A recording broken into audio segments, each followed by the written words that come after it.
Hello, welcome to Nintendo Nostalgia. I'm your host, Jacob Russ, and I'm joined by my co-host, Ryan Black, and we are back, and we are playing with Power for 2 consecutive weeks in a row. Guys, how are you doing? Ryan and I, we're not alone. We're not alone this week. We have brought back one of our old-time friends of the show, a good old guest, and it is Tony from Quest for Pixels. Tony, welcome back to the show, and thank you for being an honorary first guest. Wowie zowie, guys. Wowie zowie, welcome.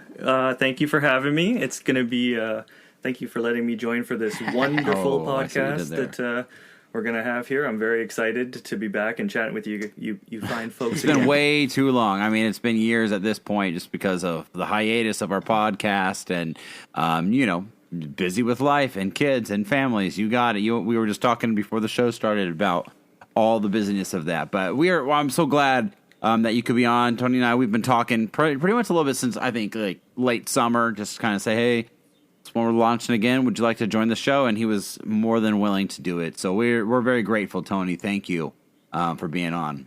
You're welcome. I'm so glad you guys are back. So happy that you guys are back. I can't wait to add another podcast back into the rotation for me. Thank you. Excited. We're honored. We are definitely honored. Well, let's get into one of our favorite segments of the show. Let's not waste any time. This is what we have been radical Rexing about.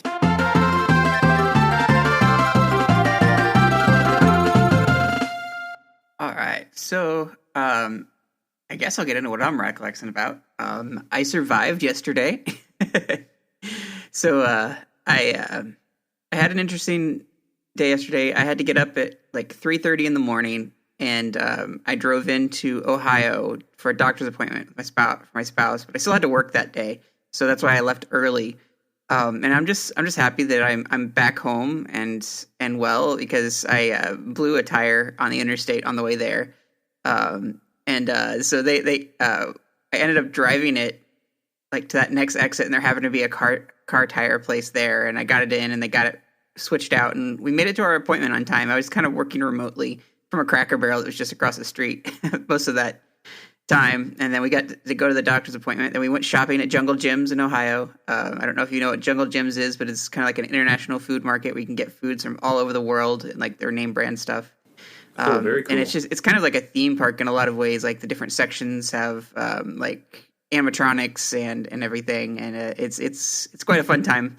But we got to do all of that. And then I had to drive home. After that, we left right when they closed at Jungle Jim's at 10 p.m. And we had to take it a little bit slower. One of my other wheels started having a wheel bearing problem. So we didn't get in until about, I don't know, probably 2 a.m. Didn't get to sleep till about 2:30. And then I was just passed out the entire day today until Jacob called me. He's like, hey, we're starting the podcast. I'm like, oh, wow. I slept a long time. So I am just radical Rexing, and I got here safely. And yeah. So it was an adventure. Sounds like you must have needed it. Yeah, and you got all that tire trouble and wheel trouble. Like, geez, that's crazy. So yeah, definitely going to be getting some tire work done this coming week. Cool. What about you guys? Awesome.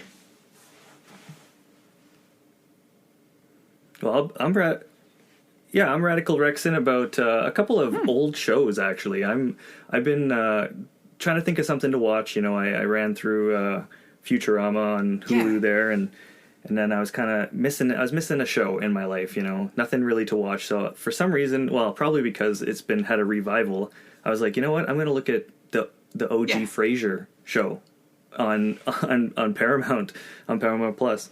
And I've been like, I watched it as a kid. I wasn't very old when I watched it, obviously. You know, I would have been, I don't know, like 10 or so. So a lot of the jokes probably went over my head at the time. But it is just I'm surprised how cleverly written that show was. I can see why it was so popular for so long, and now it's got a revival. So, yeah, I've been watching a lot of that. And I decided to watch Star Trek The Next Generation, which I'm not even a Trek. I'm not a Trekkie by any means. You know, I didn't really watch too much of the original series. But Next Generation was something I always just remember having. It was always on in everyone's house in the 90s. Like, I just remember it always being on around dinner time, or like when I was at my babysitter's and I might have been off playing Nintendo somewhere, but hearing it in the background. And yeah, for some reason I was like, I think because Patrick Stewart just wrote a book actually, and I've been seeing him like promote that over some social media and talk shows and whatnot. So that's probably what made me want to dive into it. But yeah, I was like, this is a really good show too, and I was very surprised. So yeah, I'm just, well, look at that nostalgia. It's always about nostalgia. I'm already looking back to see what kind of nostalgic things I can dive into. Yeah, that is awesome. Well, what have I been Radical Rexing about?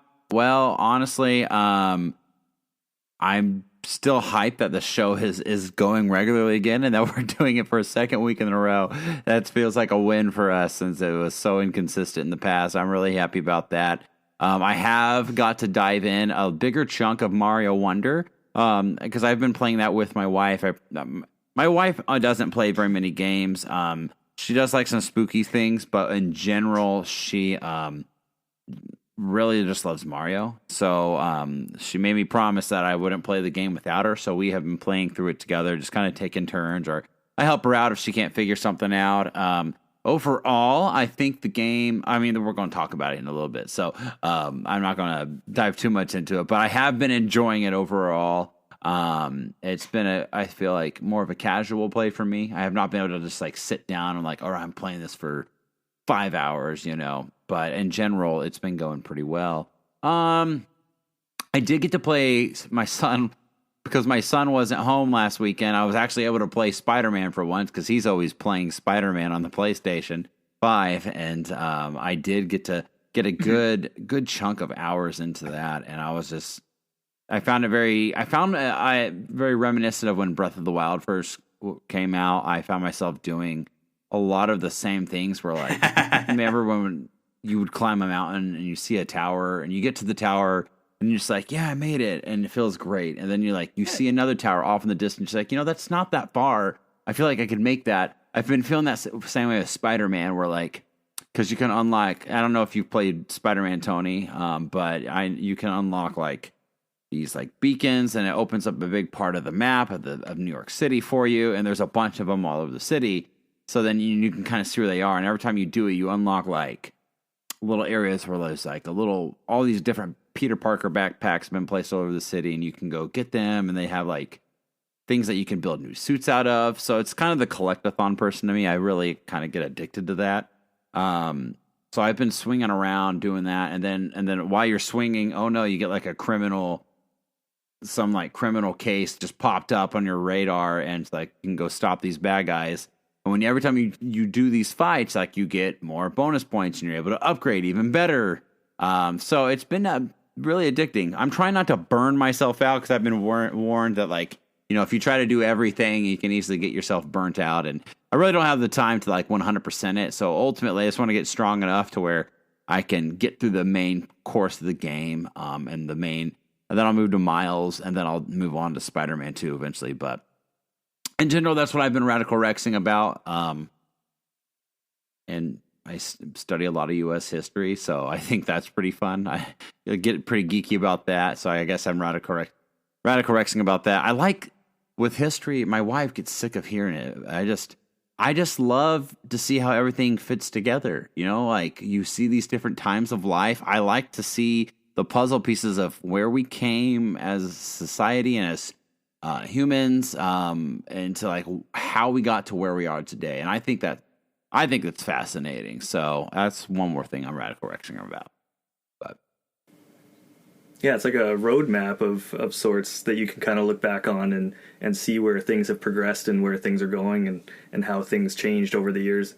I get that. I understand that a lot. My son, he's actually very into nice. Like the social studies kind of thing with like countries and everything like that. That's like, he just loves that kind of stuff. And I think it's fascinating that he enjoys it so much. It's a fascinating topic. Oh, and I guess one last thing. I've been watching the Loki season 2, and I think it's one of the best things Marvel has put out in a long time. So it's been really refreshing. Have you guys been, Ryan? I know you haven't been, but Tony, have you been watching like Loki season 2? Are you even a big Marvel guy? Yeah, I'm a big Marvel guy, but I haven't watched a lot of the shows, so I've kind of been holding off for a little bit to kind of go on a rampage and watch them all kind of at once. But I heard that Loki season 2 was really good, so I'm excited about that. The character of Loki is great, and it really opens the doors of what they can do, right? Because of the characters. Did you see Loki season 1 then? I didn't. No. Oh man, well, you're really in for a treat because when the Disney Plus stuff launched, like they had Loki season 1 and WandaVision. Those two were great. Yeah, WandaVision I watched. That was really good. They were both really great. And then it's like then everything else they kind of released, in my personal opinion, has kind of just slowly gotten worse and worse and worse. And this is the first time where it's been like, wow, this feels back to like what it felt like when it first came out. So yeah, I really like what they're doing with the new show. And they got one more. I think they got one more episode left, and then they're done with the second season. But it's great. So go watch that, guys. Well, we're here to talk about something fun today. So why don't we go ahead and get into what the main topic is? Ryan, you want to lead us into what we'll be discussing? Sure. So today is an awesome day. It's a wonderful day. We are going to talk all about Super Mario Brothers Wonder.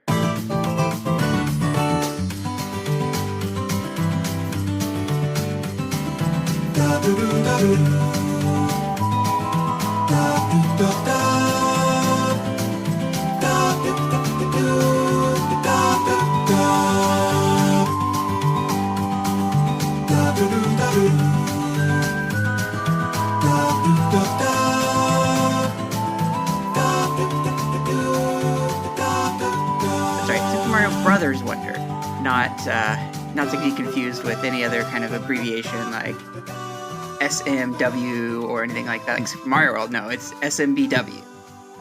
So yeah, today we are going to cover the latest entry in the 2D Mario franchise, and we're going to talk a bit about does it live up to its predecessors in the rankings? Does it live up to the greats like Mario Brothers 3 and Super Mario World? Does it hold its own with its music? It's, the composers. Does it bring in any charm from any of the 3D series?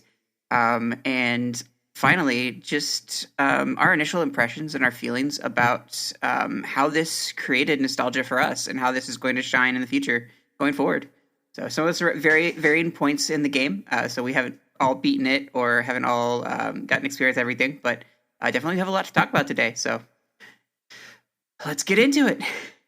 Well, Tony, you are our guest. Why don't you start us off, man? How much have you played of Wonder? Did you beat it in one weekend? I know when it got launched, I remember seeing online you were pretty stoked. I mean, you reserved it like almost immediately, and it's something you've been hyped about. You even have a nice Luigi hat on today for this episode. Where are you at with the game? I'm on the last world before you head to Bowser, it looks like. So okay. I played a lot of it right when it launched, and then I wanted to kind of step back a little bit to kind of reflect on it a little bit. While I was playing what I initially saw, I was really, really enjoying it. It's so fresh, so creative. There's things in this game that feel like classic Super Mario World to me. There's things in this game that feel like Super Mario Odyssey, to be honest, and it kind of just rolls it all in nicely to this nice, super polished package. Like, it launched day one on version 1.0, and it is still version 1.0. There was no day one patches, no nothing. Like, it's a complete package, and I really enjoy the fact that right off the bat they're like, here's all these characters. Go ahead, play with whoever is your favorite. I'm a big Luigi guy personally. And I was really impressed that, some people didn't like the fact that they all kind of played the same, but I think it was really nice to level that playing field, because I do enjoy Luigi, but when I play 2D Mario, I need it to be quick and fast and controlled, and Luigi's not controlled when he jumps. Typically, he has the floaty jump. So it was really nice to be able to, play the whole campaign the way you wanted to with the character you wanted and not feel like you're being punished for that. Is something I found was pretty interesting. Yeah. Ryan, what about you, man? I picked Toadette right from the get-go. I'm a Toadette fan from when she was awesome and top tier in Mario Kart on a bike. So, and ever since then, like I've been a fan of Toadette. So that's who I jumped right in with. I don't know, I kind of wanted to stay away from some of the, I guess the handicap characters like Nabbit and what have you. But that's kind of where I've jumped in and have been playing as, and it's still a little bit getting used to the elephant form. But I get how it works. It seems to go a little bit slower than I would expect, but the water mechanic's really, really cool. And going into this game, when I started it out, I had zero like expectations of it. I had hopes that like it would capture some of that magic, and seeing how things transform and become wonderful in the game it's really creative. And I think that's the biggest thing is I wanted it to capture that wonder from a childhood, where like you see something happen you've never seen before. Oh, that sun just moved and tried to attack me. It's a little bit terrifying, but also just like you don't expect those things, and it's quirky, and like you never know what to expect in the Mushroom Kingdom, and now you never know what to expect in this Flower Kingdom, and that's something that really is capturing that vibe for me. From the old days of playing Super Mario World. I just got off a playthrough of Super Mario World, and kind of going through that. I went back through. I played a little bit of Super Mario Brothers 2, but not a whole lot because that's something I'll beat really, really fast, and I didn't want to put a whole lot of time into it. But I did want 100%. Well, I guess it's more than. It's like a 96%. I want to say. Yeah. For all the exits you had to get and everything, and. I did the usual thing that everybody else have trouble with. It's like, oh man, I've got all the exits except for one. Which one was it? Yeah. And so totally. That's something that I'm going to want to do on this game for sure. I don't know if that's all going to be achievable the first time I play through a level. So I'm sure there's a lot of replay value there, and having to go through again with different power-ups, different stamps and things. To complete everything. And I'm looking forward to just this journey that I've already started on and I'm running through. I wish I had more time to dedicate to this like nonstop. Yeah. After the 10th of this month, I will have a lot of free time before Thanksgiving and everything that I will be just doing all of this. And I'll be in a Mario mood by then. Kicking it off, I had done the Super Mario World, been playing through it, and I've been playing a lot of Mario, and it's a comfort food for me. It's something that just comes naturally, and when I started playing Super Mario Wonder, I felt that same vibe of like, this is comfort. I know what I'm doing. There's some added things here or there, some new mechanics, but this is what I enjoy, and I don't need it to be super challenging. I don't need it to be like Kaizo's level difficulty or anything like that. But I do enjoy that when we get to the later levels and the extra worlds and everything. And so I'm looking forward to just getting a new experience and creating that nostalgia there. Yeah. And how far are you in the game so far? I am literally working through stage 2. Okay. Yeah. I have gone through stage 1 several times. They have the different symbols at the end of each level, and I saw that there was one that I didn't get the first time through. And so I've gone through it a couple times, just trying to find. I'm assuming that symbol is like a stamp or something. What is that? There's that third symbol in the middle. What is that exactly that you have to collect there? There's the one with the 3 coins. There's the one with the Wonder Seeds. There's the flagpole, getting to the top of the flagpole. Uh-huh. And then I think if you get all those complete, that's when you get the other stamp, I think. Okay. I wonder if I missed something, because it looks like I had everything else. Everything else was not dotted, but there's that one that I missed, and I wonder, did I not get this top of the flagpole? I'm not sure exactly what it was, but I will go back and try to get that. It's probably just what I was missing. But I've gone through that second level a few times. I thought maybe I was missing some kind of collectible, like in past Mario games. Like there's always a stamp to collect or something like you had to find. And so I think I'm treating this like I've been really, I guess, trained to be new Super Mario Brothers minded, and this is. People are chalking this up to be the next true sequel to Super Mario World and those games instead of the new Super Mario Brothers. Not the new Super Mario Brothers by any means, but they became a bit samey for a while there. I think casting light on. I think the one that's most similar to the new Super Mario Brothers, if anything is carried forward, is probably the second entry to those, because of just like suddenly all the world is coins everywhere. And here, it's like suddenly all the world is weird and wonderful. Yeah, and I love the Wonder Flowers. You know, I was a little concerned initially going in. I'm like, is this going to be a gimmick that, you know, makes it too chaotic? But something about it just seems to always work. Yeah. And they're incredibly fresh throughout the whole game that I've seen so far, where it doesn't really feel like there's too much repetition on the Wonder stuff. It's like new stuff happens and... Good. And I'm here for it. Like it's so refreshing after coming from New Super Mario Bros. There, like that was fine and all, but yeah, like you said, it just got stale after a while. And I don't like to come down on it too hard, because when that first New Super Mario Brothers came out, it was awesome to see a return to 2D form right after having such a large break from it. I understand what you're saying, absolutely, and. I mean, I don't know. I am off for beating up the new Super Mario Brothers line just because I think it overstayed its welcome way too long. I mean, it to me, it showed a side of Nintendo that we don't normally see, which was a side of, I think, laziness. You just go look at the new Deluxe and like just going through the pipe. Just how generic a copy and paste that was. And then you see Mario go through a pipe now and he's got to grab his hat because it fell off. Like there was just no life in the new series. Yeah, very sterile in the new Super Mario You're Bros. absolutely correct. When it came out, I remember playing on the DS. It was like, this is cool, man. This is like when I was a little kid, back when we were teenagers at that time. And it was a great feeling. And I'm all for the new one for the DS, and I'm off for the new one for the Wii even. I think that was fine. But then after that, it's like the next 2D iteration we had should have looked and felt entirely... It should have been what Mario Wonder is now. We should have got it back then, in my opinion. And my ultimate fear of Wonder doing so well is that they'll copy and paste Wonder and just do the same thing again, and we get tired of this 10 years from now. And I really don't want that. If you look back, because this episode is about the heritage of like the 2D Mario games, just go back to Mario Bros. 1 to Mario Bros. 2 to Mario Bros. 3 and how different they all looked and they all felt. Obviously, we know Mario 2 is really the black sheep of the mix. I mean, it was based off of an entirely different game, just with Mario put over it.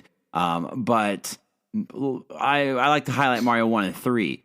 It was the same concept, the same type of gameplay entirely, and it just looked drastically different. It had so much more life to it, like what we're talking about right now, and you could do so much more, and it was more advanced.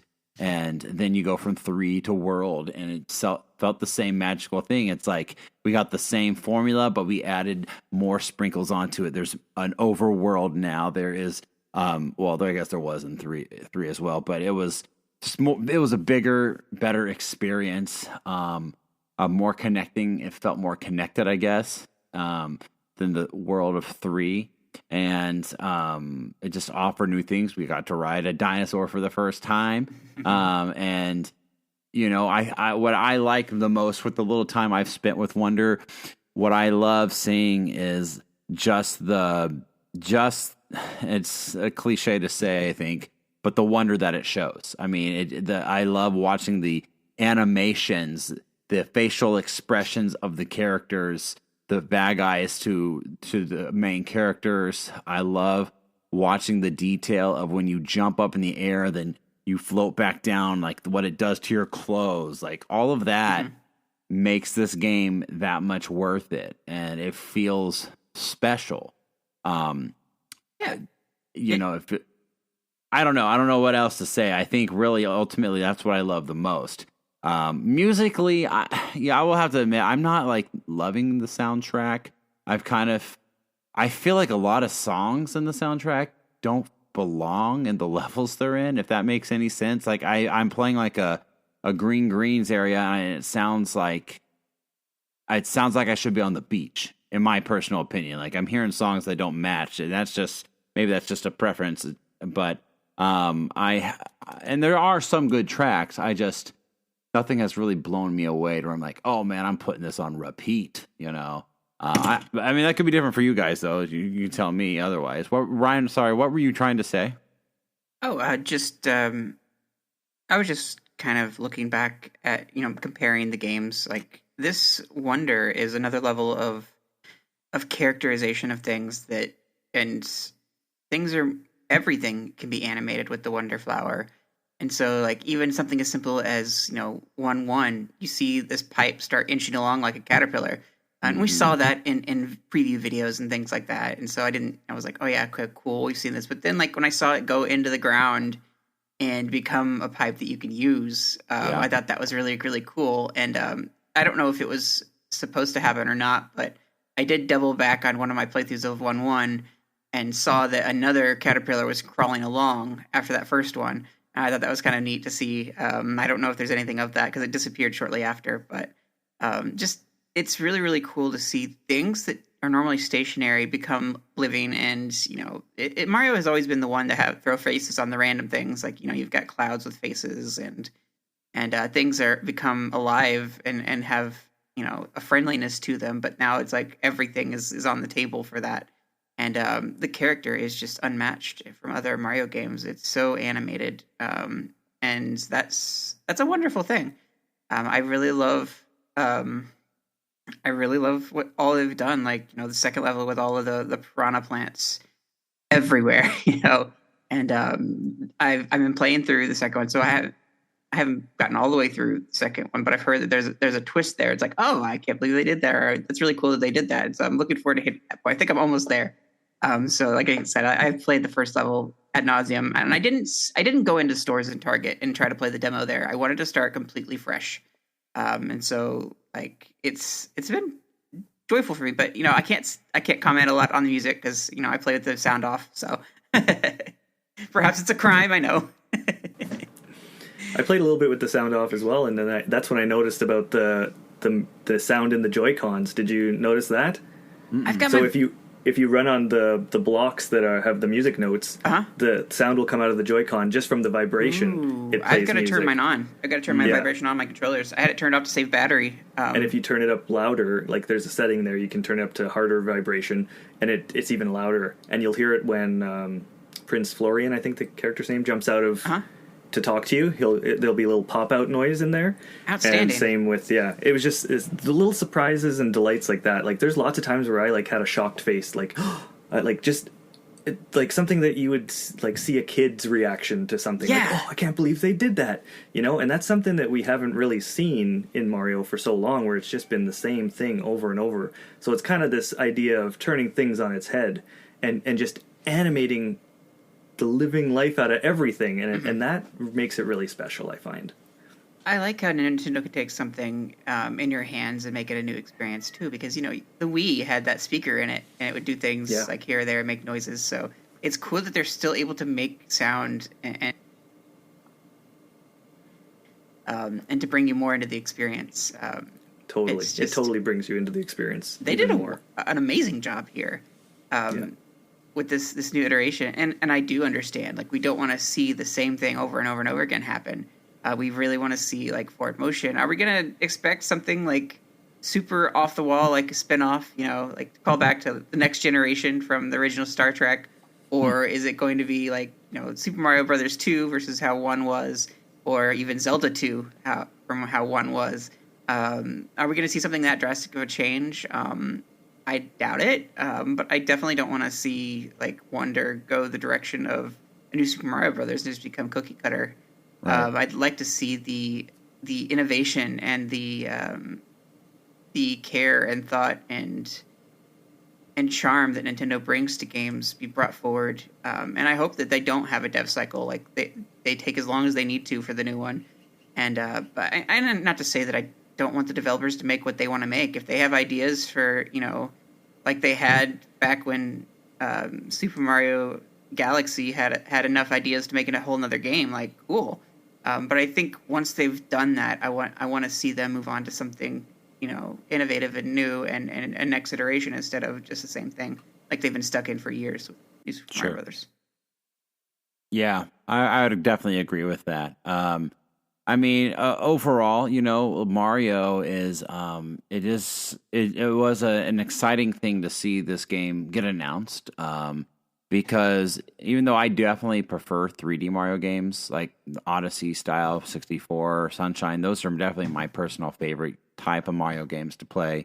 Um, there is something charming about taking it back to the 2D screen. And because at the end of the day, like that's what we cut our teeth on as kids. That's what made us gamers. I mean, I guess maybe not every person in the world, but at least for me and my Nintendo nostalgia, I remember playing Mario Bros. 1.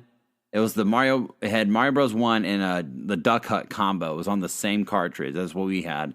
And then I had Mario Brothers 3. And I just remember playing that and cutting my teeth on that all the time. And then going to my buddy Traven's house to play. He had a Super Nintendo and I didn't. And seeing Mario World, which was just so mind blowing to me. You know, it was so mind blowing. And that's the stuff that made me so giddy. I remember I just couldn't wait to wake up if I spent the night at his house on a Friday night like tonight is, and we get to go just play Mario all evening and then wake up super early and go back down and play Mario World again. And that was magical. And I definitely feel like this Mario Wonder approach is going to recapture that for kids today. I mean, I really do. It feels so much. It feels like the generational step 2D Mario should have made back, honestly, when we got the Wii U initially and the 3DS. That's what it should have been, and I'm happy it's here. There might be, I think some people don't like how easy it is. I've heard that a lot, that it's very easy, but I don't necessarily mind that, especially being a busy adult. I don't mind having the levels be so easy that I can get through them pretty quickly. But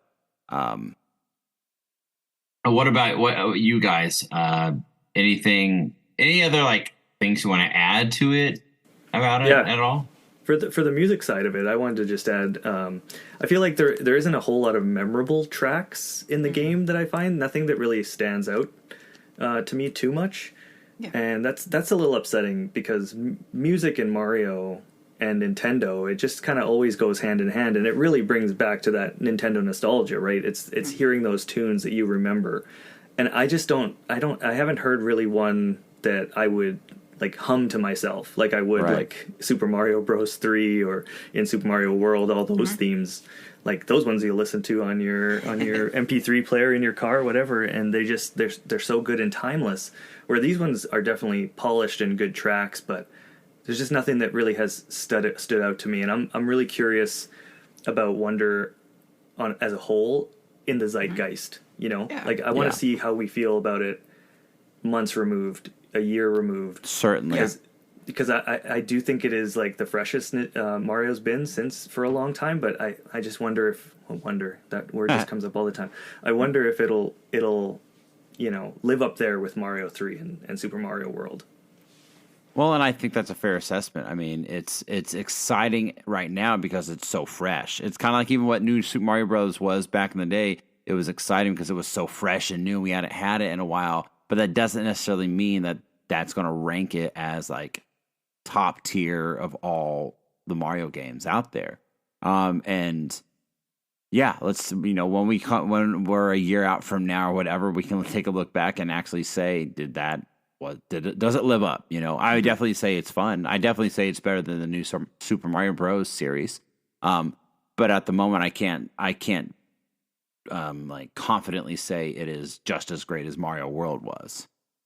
But it's all got good signs, trending in the right direction. If Nintendo continues to innovate and build off of this, I think that we could be getting products that I just know hands down, like this is just out of this world type of game. Well, I mean, that's really much all I have to say today on the topic. Do you guys have any other final thoughts as we kind of maybe round out this episode? Yeah, I wanted to think real quick what you guys think of the fact that everyone does play the same, but the badges kind of seem to be that addition to their skills. What do you guys think about that? Ryan? I like the idea that you can play the game in ways that you enjoy, and you can add elements and things, other inspirations, improving wall jump, and how you travel and how you control the character. And you have that option. You can control when you want to turn it on or turn it off. From what I'm hearing, some of the last like bonus levels and things like that, they have you make use of all of those tricks that you have, and so it's not something that's required though. Like there might be a couple of secrets and bonuses. It's that you have to have it to get those items, but it's never something that you have to get through everything. Like if you've got the skill, you can get through everything without having to equip that stuff. At least from what I'm hearing from feedback. I do think that a lot of times the thing that makes the game easier is probably those items that you get, and that's your crutch. And so that might be part of it. Like that's the challenge to go through it without using any of the special items, or perhaps putting on an item that makes something a little bit more challenging because you don't want to overjump something, and now you have to be careful how you do it.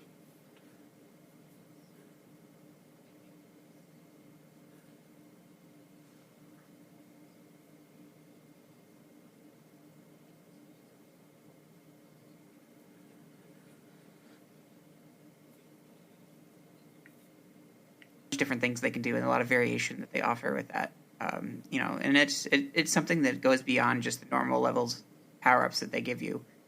Yeah, for me, like the badge that I use the most is the one where you glide with the hats. Yeah, and I it's like just that one. I think it just reminds me so much of Super Mario World with the cape, because it really gives you that extra like hang time, which is nice when you're trying to make those long jumps.